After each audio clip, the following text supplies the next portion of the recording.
I never expected her to remember my name, let alone everything else. Most people at the neighborhood laundromat barely looked up, especially on a Thursday evening. But she always did. Ms. Rao, my friend's mom. Mid-40s. Soft voice. A kind of tired elegance. She didn't dress to be noticed, but somehow she still was.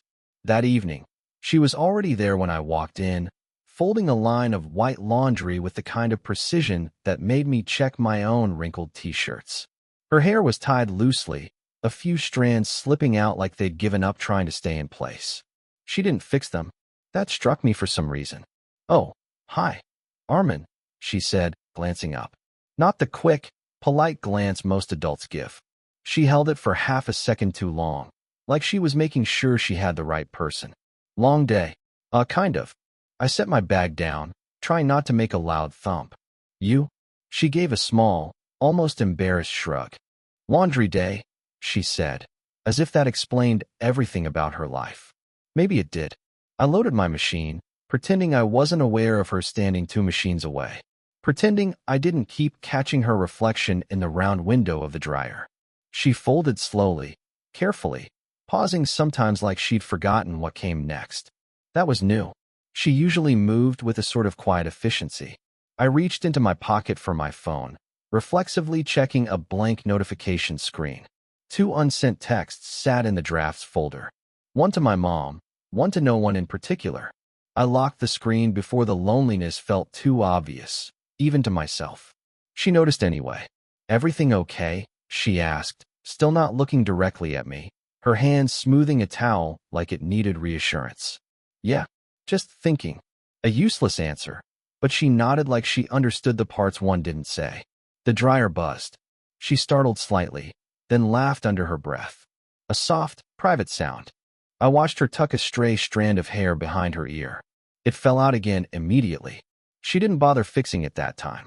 "I saw your friend today," she said suddenly. "Same look on his face as you."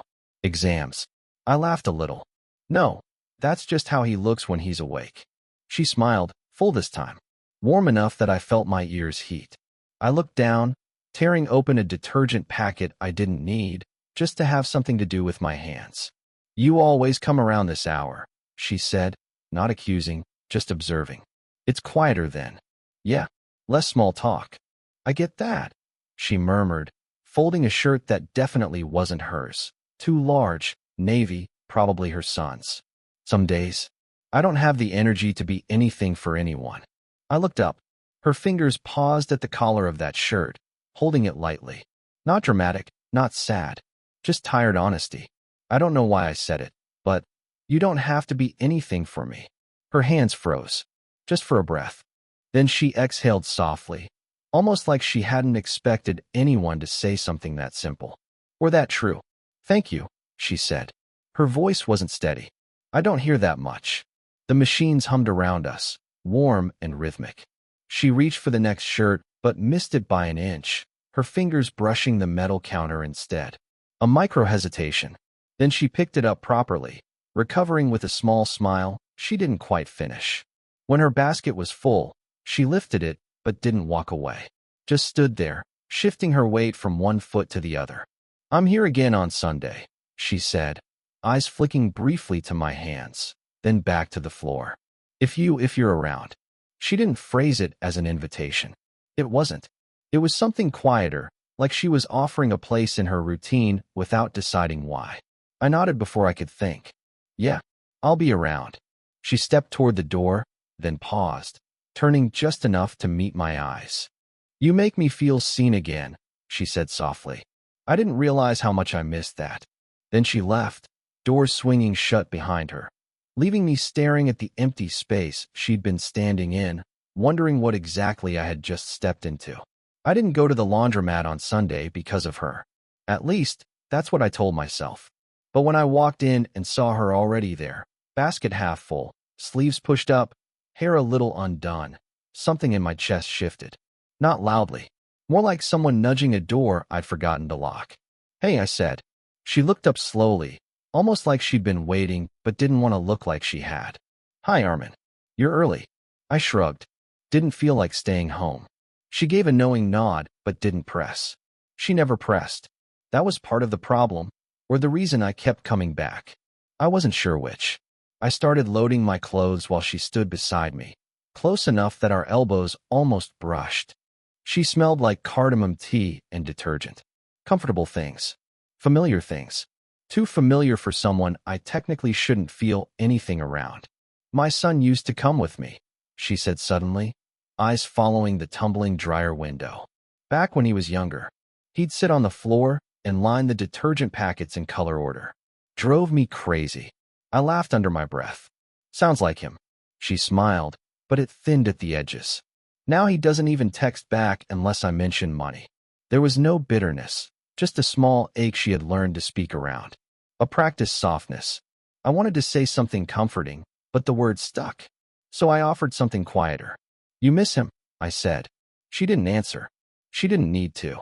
Her fingers tightened around the basket handle for half a second. That was the truth. We sat on the plastic chairs along the wall. The clock ticked loudly in the silence, the kind of silence that's almost a conversation. After a moment, she turned toward me slightly. It's strange, she said, voice low. I feel like I'm always too much or not enough. Rarely in between. I wasn't used to adults talking like that. Especially not to me. I swallowed. You're pretty in between to me. She exhaled a small laugh, surprised, a little pained, but warm. You shouldn't say things like that. I know. Then why did you? I didn't have an answer. Or maybe I did, but not one I could say without crossing something I wasn't ready to admit. She watched me struggle for it, her gaze steady, patient, too patient. Something inside me tightened, a quiet, dangerous awareness. She reached into her bag, pulled out a thermos, and offered it without ceremony. Tea. I took it, letting our fingers brush. Not an accident. The brush was too light, too lingering, but framed like one. The tea was warm, sweet, a strange comfort. It's my mother's recipe, she said. Cardamom, cinnamon, and something she never told me. Why not? She said every good thing needs one secret. A soft smile. Maybe she was right. We fell quiet again. Not awkward. More like we'd both run out of easy places to hide. When the machine buzzed, she stood. I moved to help with her basket, and her hand landed lightly on my forearm to stop me. Thank you, she murmured, her thumb brushing once, barely there. But I've got it. The touch lasted less than a second, but it changed something, shifted something. I watched her walk away, thermos still warm in my hands, realizing I'd be thinking about that moment long after I tried not to. I don't know why that moment stayed with me. Maybe because it felt like someone finally saw me. I didn't see her for 3 days. Not that I was counting, but the laundromat felt different without her. Too bright, too empty. I kept checking the door each time it opened, pretending I wasn't. On the 4th evening, she finally walked in, hair still damp from a shower, cardigan slipped off one shoulder like she'd left the house without thinking too much about it. Or thought too much and changed her mind halfway through. Hey, I said a little too quickly. She froze, then offered a small, polite smile I hadn't seen before. The kind adults use when they're stepping back from something. Hi, Armin. Distant.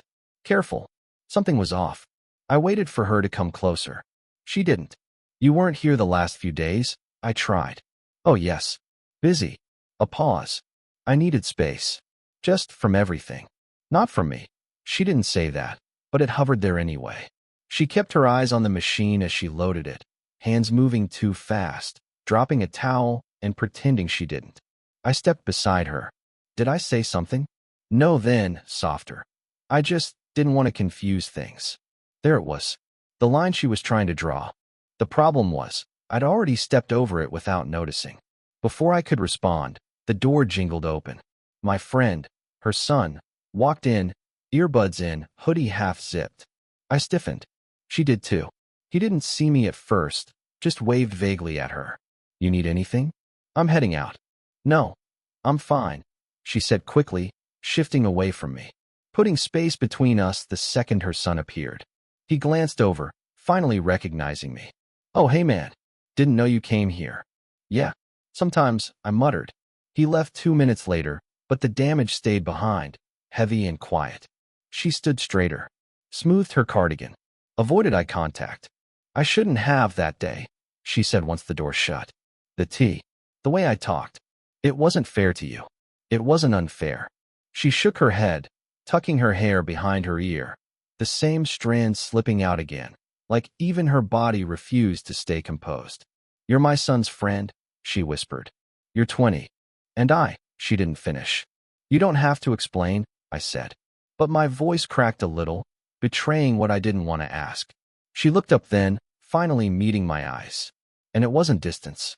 It was fear, not of me, but of what she already felt and didn't trust herself with. I don't know what you want, she said. I opened my mouth. Nothing came out. She watched the silence instead, searching it for something I wasn't ready to admit. The machines hummed. A shirt thumped against the dryer door. She stepped closer, maybe without realizing. Her hand brushed mine when she reached for the detergent.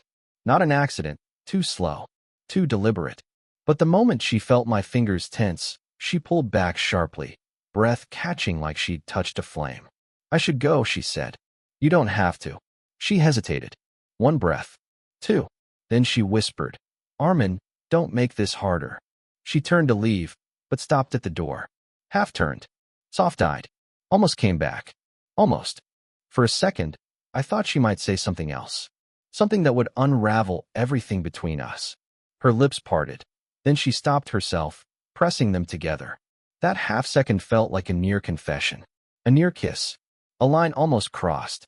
Then she left, and the door swung closed behind her, leaving the air warmer than it had any right to be. I saw her again on a night when the air felt heavy, like it had been holding its breath all day. She was sitting on the bench outside the laundromat, even though she didn't have any laundry with her. Hands laced, shoulders slightly hunched, staring at a cracked spot on the pavement as if it were saying something only she could hear. I almost kept walking. Almost. Are you waiting for someone? I asked softly. She lifted her head, startled, then relaxed when she recognized me. No, just sitting. A beat. Trying to think. She shifted to one side. Not enough to invite me, but enough that I could take a seat without feeling like I was intruding. I sat anyway. The space between us felt both small and too big. I haven't seen you much, I said. I needed time. Another pause, longer this time. I thought space would help. Did it? She breathed out slowly. No, a small, raw honesty. It unsettled both of us. Her hands kept fidgeting, rubbing her thumb over her ring finger, even though she hadn't worn her wedding band in years. The habit stayed. That told me more than anything she said out loud. Your son mentioned you weren't home last night, I said before thinking.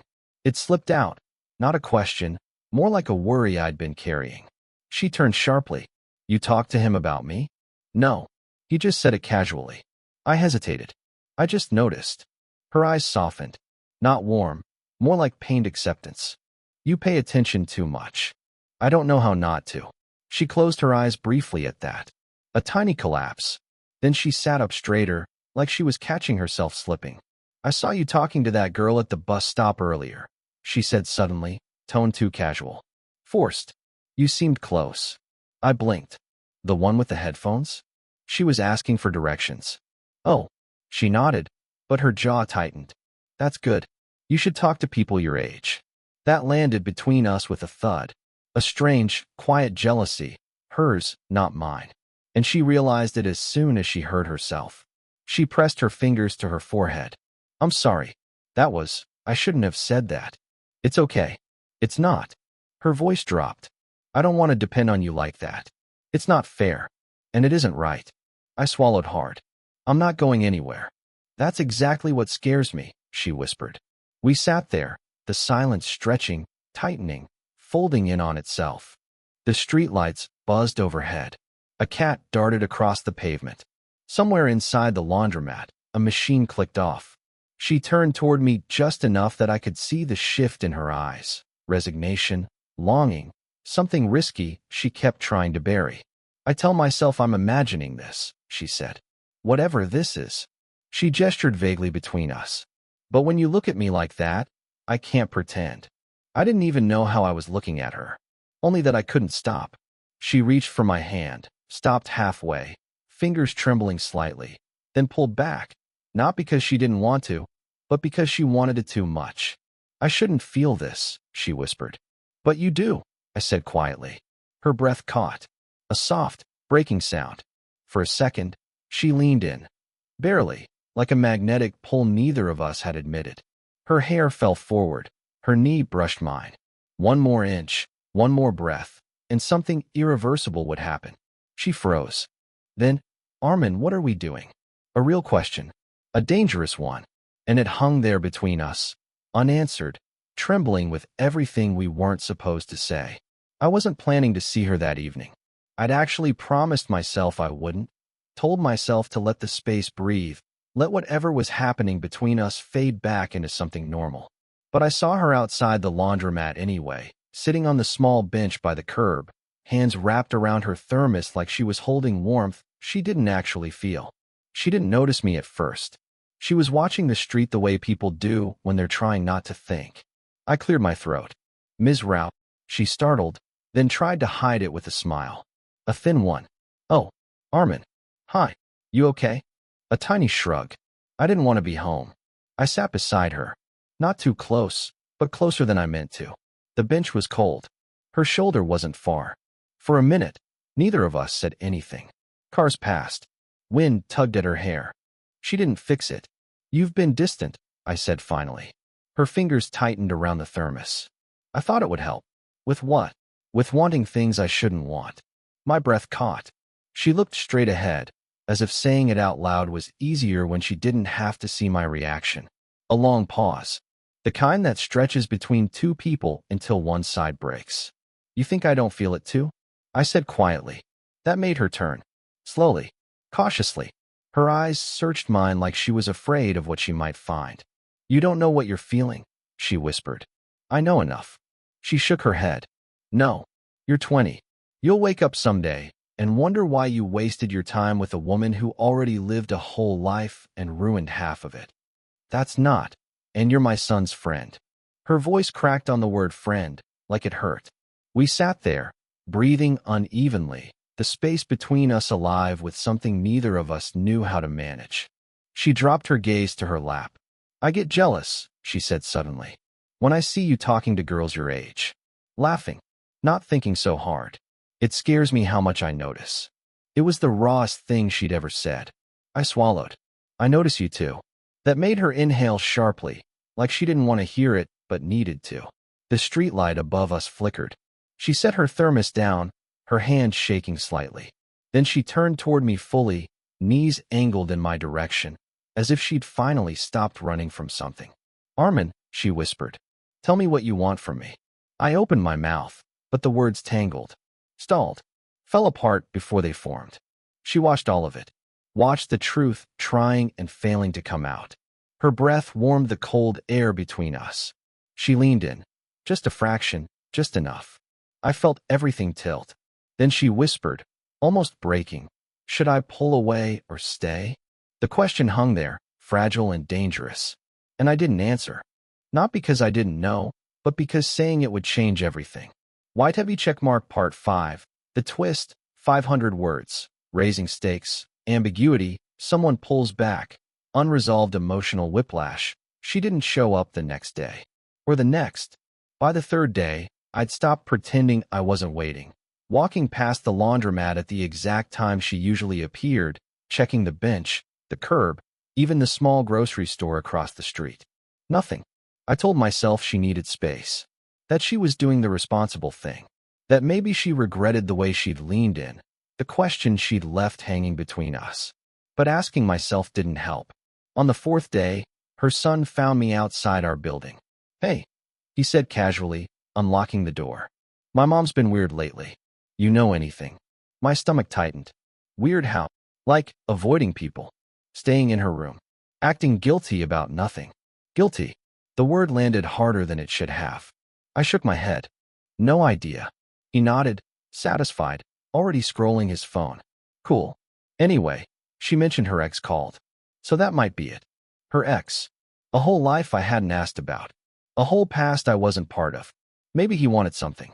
Maybe she did too. Maybe that night on the bench scared her straight back into the world she'd been trying to rebuild. For the rest of the day, everything felt delayed. My reactions, my thoughts. even my breathing. Like I was walking through air that wasn't moving with me. I finally saw her on the fifth evening, coming up the stairs with a grocery bag. She froze when she saw me waiting at the landing. "Oh," she said. "Armin, you startled me." That tone again. Polite, protective, distant. "Can we talk?" She hesitated, shifting the grocery bag to her other hand. "I don't think that's a good idea." "Did I do something wrong?" "No," she said too quickly. "Not you." Then she exhaled, closing her eyes briefly. "I just can't afford to get confused." "What changed?" She didn't answer. "Not at first." Then, quietly, "My ex wants to meet. Talk. Maybe closure." A pause. "Maybe more." The words hit harder than I expected. "Oh, I need to think clearly," she said, forcing a small smile that didn't match her eyes. "And this, whatever this is, it makes me think in ways I'm not supposed to." I stepped back. Not dramatically, just enough for the space to feel colder. "I understand," I said. "Lie. Or maybe half lie." She reached for the door, then stopped. Her hand hovered on the handle, trembling almost imperceptibly. "Armin," she said without turning, "I don't want to hurt you." "You already didn't," I said. But we both knew that wasn't true. She nodded once, more to herself than me, and slipped inside. The door clicked shut. I stared at it, thumb hovering over my phone screen. A message typed itself without me deciding. "If you want me to stay away, I will. Just tell me." I didn't send it. I didn't delete it either. Instead, I watched the blinking cursor, feeling something strange settle in my chest. Not heartbreak, not anger. Just a pause. I saw her again by accident. It was late, too late for anyone to be in the small park near my street. But she was there, sitting on a bench like she hadn't planned to be. Like she'd kept walking until her thoughts outran her. Her arms were wrapped around herself. Not cold, just unsettled. "Didn't expect to see you out here," I said, voice low. She flinched lightly at the sound, then relaxed when she saw me. I couldn't sleep. I nodded, taking the seat beside her. Not too close. Not far, either. The kind of distance that said I didn't want to assume, but I came anyway. For a while, we just listened. The hum of distant traffic, the faint buzz of a street lamp that probably needed replacing. She picked at the sleeve of her cardigan, pulling a loose thread, letting it wind around her finger. "Your son told me you've been off lately," I said gently. She winced, jaw tightening almost invisibly. "He worries too much. He said you seemed sad." She didn't answer, just exhaled slowly, her breath catching halfway through like she'd tried holding something in too long. Finally, "I don't like losing control." The admission hung there, warm and fragile. I turned slightly toward her. "You haven't." She gave a small, humorless laugh. "Haven't I? Look at me. Sitting in a park at 11:30 at night. Waiting for." She stopped. "For what?" I asked quietly. Her fingers stilled on that loose thread. "For something I shouldn't want." The honesty hit harder than anything she'd said before. I felt it physically, a slow tightening in my chest. "You can talk to me," I said. "That's the problem," she whispered. "You're the only person I feel safe with. And that scares me." Her eyes shimmered just slightly under the streetlight. Not crying, just too full. "You're not doing anything wrong," I said. She turned to me, really looking, searching my face like she didn't trust her own perception. "You don't understand," she murmured. "I keep telling myself you're young, that I should know better, that this is just loneliness playing tricks." "It's not a trick," I said before thinking. Her breath hitched, the smallest sound, but sharp. She blinked hard, like something had slipped. "Armin," her voice trembled once. "Tell me what you want from me." I opened my mouth, but the words tangled, came out in fragments. "I just don't want to lose this. Whatever this is." "I can't pretend I don't." She leaned in slightly. Not enough to call it a kiss. Just enough that if I'd moved 1 inch closer, everything would have changed. Her hand twitched toward mine, then stopped midair, trembling. The moment stretched, thin, breakable. "Should we?" she whispered, not finishing the question. I didn't answer. Neither did she. And that unspoken question hung between us, fragile and dangerous, right before the night swallowed the answer neither of us dared give. White Heavy Checkmark Part 5.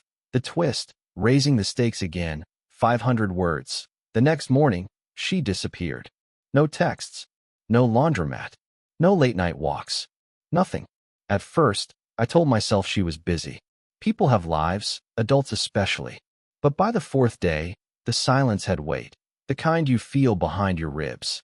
I even walked past her house once. Just once. The curtains were drawn. Porch light off. A sign of nothing and everything. Her son saw me the next day. "Hey, my mom's been weird lately," he said casually, scrolling on his phone. "She's avoiding everyone. Even me." My stomach tightened. Avoiding everyone. Or avoiding me. "What happened?" he asked. Not suspicious, just curious. "Nothing," I lied. He nodded, accepting it too easily. "She's like that sometimes. Gets lost in her head, I guess." I wondered if I was the reason she needed to get lost. 2 more days passed. Still nothing. I stopped going to the laundromat. Not because I wanted distance, but because the sight of the empty chair made something twist inside me. On the 7th night, I finally caved and drafted a message. "Hey, are you okay?" I typed it, deleted it, typed something longer, deleted that too. Every version sounded too direct, too needy, too revealing. In the drafts folder, it sat there like a bruise. Around midnight, my phone buzzed. Not her. Her son again. He sent a photo, an old one, of them on some family trip. She looked younger, tired in a way that wasn't sad yet. "Found this cleaning the drawer," he texted. "Didn't realize how long it's been since we actually talked. She deserves better than me." My chest tightened unexpectedly. I didn't know why that stung. Maybe because I'd assumed she was withdrawing because of me. Maybe because I'd forgotten she had her own private storms. At 1:14 a.m., I saw her porch light flick on. Not by accident. The kind of light someone turns on when they're pacing inside, thinking too hard. I walked to her door. Stood there. Raised my hand to knock. Stopped. Because what was I knocking for? For her to explain? For me to confess? For something neither of us was ready for? I stepped back. Then further. The porch light glowed behind me, warm and sad. When I got home, I stared at the unsent text, still sitting there, blinking at me. A sentence unfinished. A feeling half-formed. I didn't feel heartbroken. I felt paused. Like life forgot to finish the sentence. I didn't send the message. I didn't knock the door. And the seat she usually took beside the dryer stayed empty for almost 2 full weeks. White heavy checkmark part 6. The climax. Emotional resolution.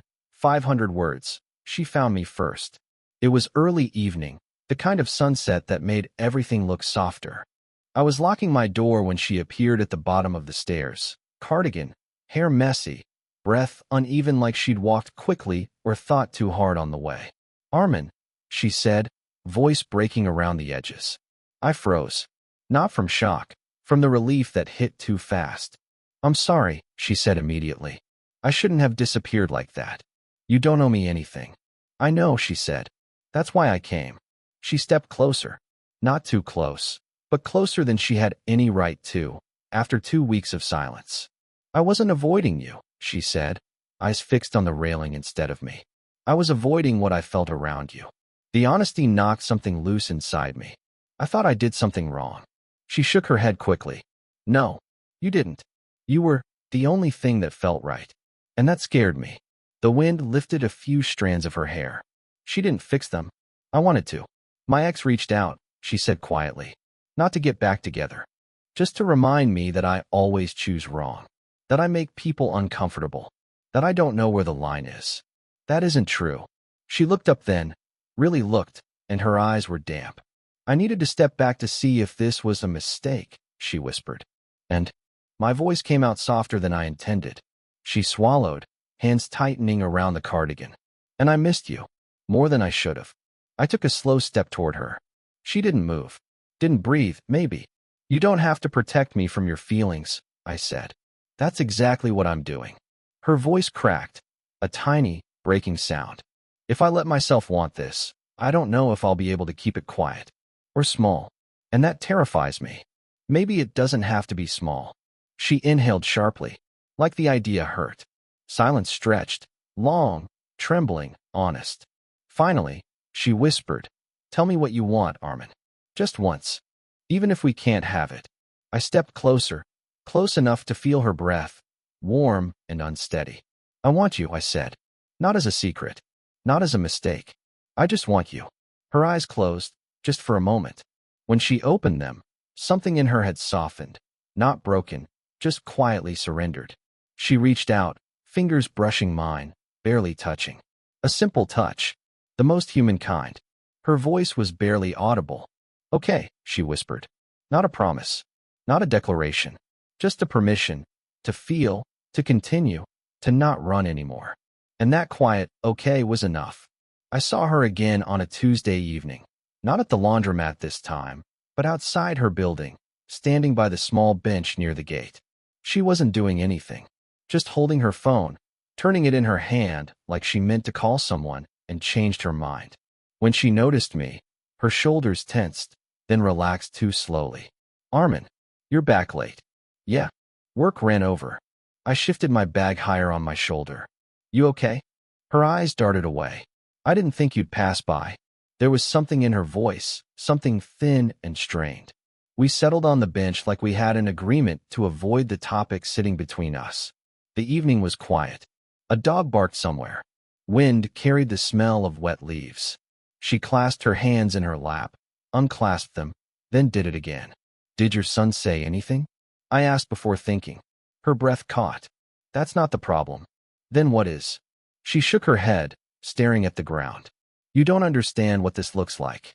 I don't care what it looks like. You should, she said sharply, then immediately softened. I should. There was a pause, not just silence, but a pause that felt like a confession trying to push through her throat. I'm afraid, she whispered. Of what? She didn't say. She didn't need to. I leaned forward, elbows on my knees. Tell me. She took a long breath. I haven't let anyone close in years. And you, her voice trailed off. You make things feel easy. Too easy. Is that bad? It's dangerous, she murmured. A car passed. A porch light flickered on across the street. She didn't look at me. Maybe because she knew if she did, she would say something she couldn't pull back. I shouldn't feel this, she said. But I do. And it scares me. My heart thudded once hard. She finally turned her head, met my eyes. And everything she wasn't saying, all the restraint, all the want, sat right there in the space between us.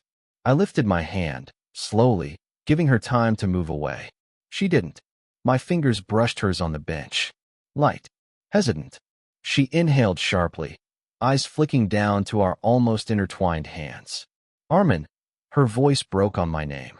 She didn't pull away. She didn't move closer either.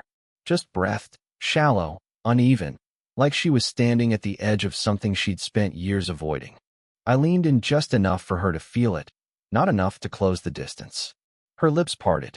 1 inch. Maybe less. The moment stretched, fragile, trembling, inevitable. Then she blinked, pulling back slightly, breath catching. I can't, she whispered. She didn't finish the sentence. She didn't have to.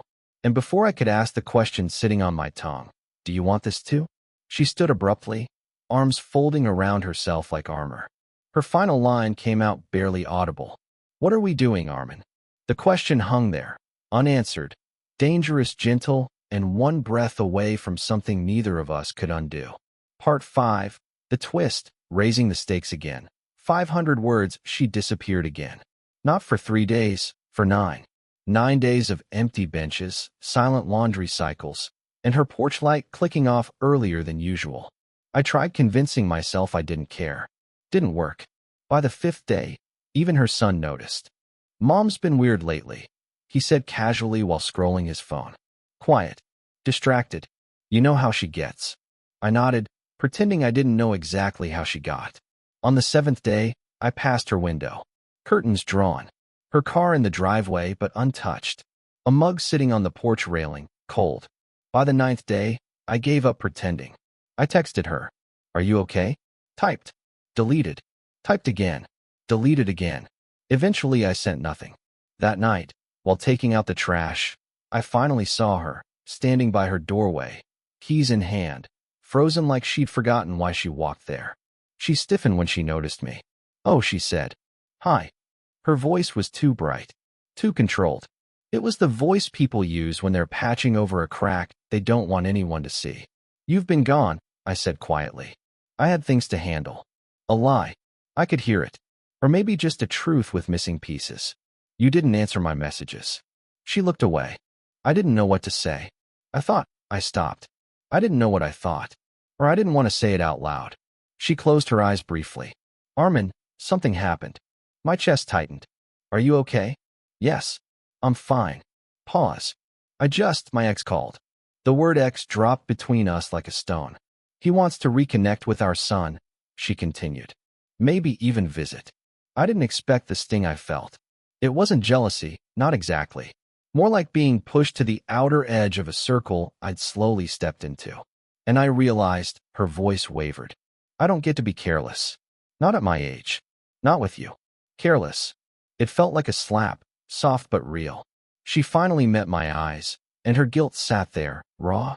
You make me forget the consequences. For a second, everything in me reached for her. The hurt, the want, the understanding. All tangled. But she stepped back. Just one step. Enough. You should live your life, she said. Find someone who doesn't have this much history. Her hand trembled around her keys. She hid it by gripping them tighter. I never wanted to hurt you, she whispered. You didn't. She gave a fragile smile. That's the problem. Something in me folded. The moment was too thin, too fragile to fix. She turned toward the door. I wanted to stop her. Tell her she was running from something real. Tell her I wasn't going anywhere. But I didn't. My phone buzzed in my pocket. A message draft opening accidentally under my thumb. I miss you. I stared at it, felt my throat tighten. Then, slowly, I pressed backspace until every letter disappeared. I didn't feel heartbroken. I felt paused, like life forgot to finish the sentence. Part 6. The climax, emotional resolution. 500 words. It happened on a quiet Sunday morning. The kind where the air feels too still, like the world is waiting for something. I found her in the laundry room again. Not folding clothes, just sitting on the plastic chair, thermos beside her, hands clasped so tightly her knuckles paled. She didn't look up when I entered. But she didn't leave either. Hi, I said softly. She exhaled like she'd been holding her breath for days. Hi. I sat one chair away. Not close. Not far. She kept her gaze on the dryer window, watching clothes tumble like she needed the distraction. I wasn't avoiding you, she said eventually. I was avoiding myself. I let her speak. She needed to. When my ex called, I felt this old version of me trying to come back. The one who bends. The one who apologizes first. The one who disappears to keep the peace. A shaky breath. I hated feeling that again. I swallowed. You're not her anymore. I know, she whispered. But standing next to you, I realized how much I wanted to be seen, and how terrified I was that I shouldn't want that from someone your age. I leaned forward. It's not wrong. It feels wrong. She finally looked at me then. Tired, honest, unshielded. That night on the bench. I know. She closed her eyes. I don't want to ruin your life. You're not ruining anything. Her laugh was small, cracked. You don't see it yet. I let the words settle, then spoke slowly, like choosing each one.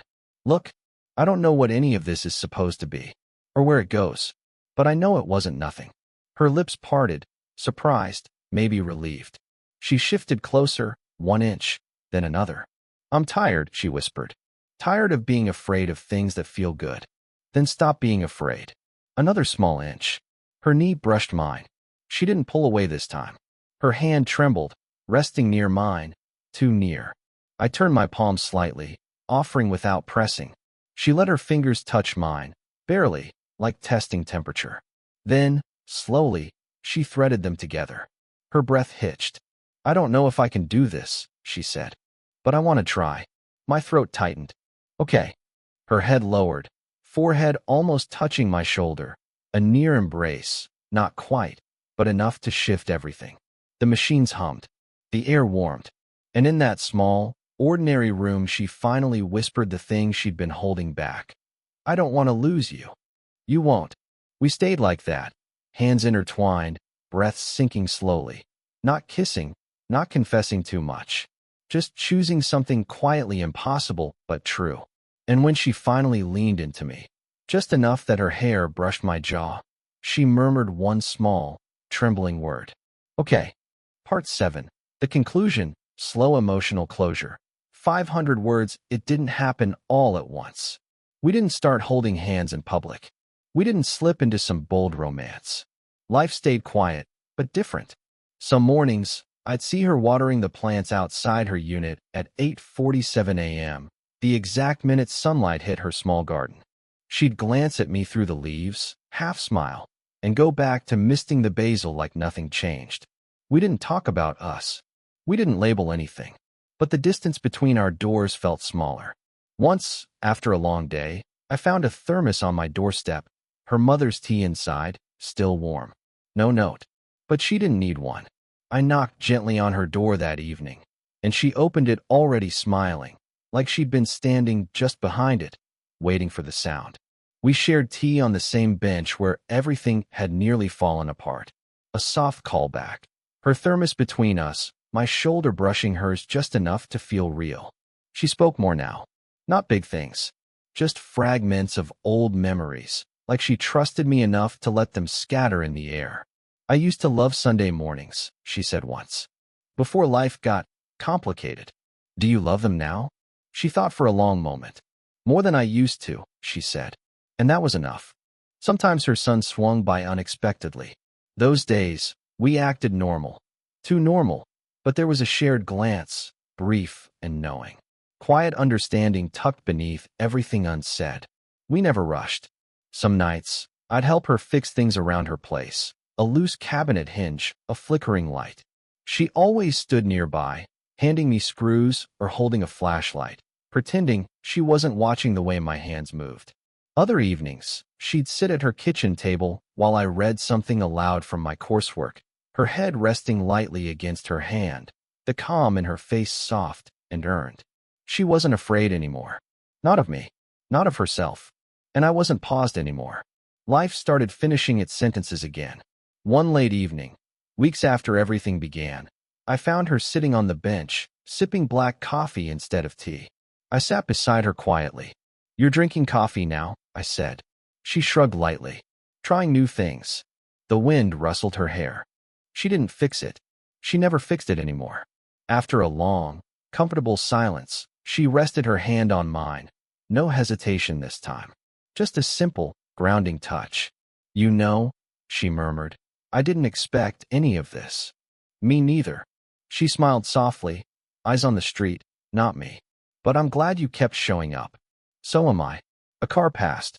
The night settled around us, calm and familiar. She leaned her shoulder gently into mine. Not a grand ending.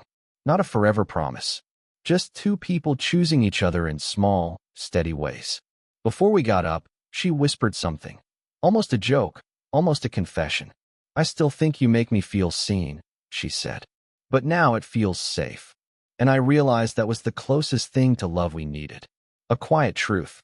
A shared morning. A soft touch on a bench at 8:47 a.m. Something only we would understand.